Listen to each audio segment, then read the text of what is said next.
couple of cicada that aren't up yet quite. I moved a block of wood, and that's where these guys were, right there. But that's our cicada larvae. I guess you call them larvae. I don't know what the cicadas that haven't yet molted into adults yet. There, that's what they look like.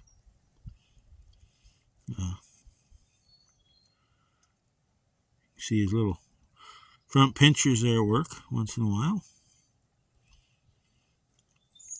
Kind of a scary looking fella, but he's pretty harmless. You all have a wonderful day and keep growing.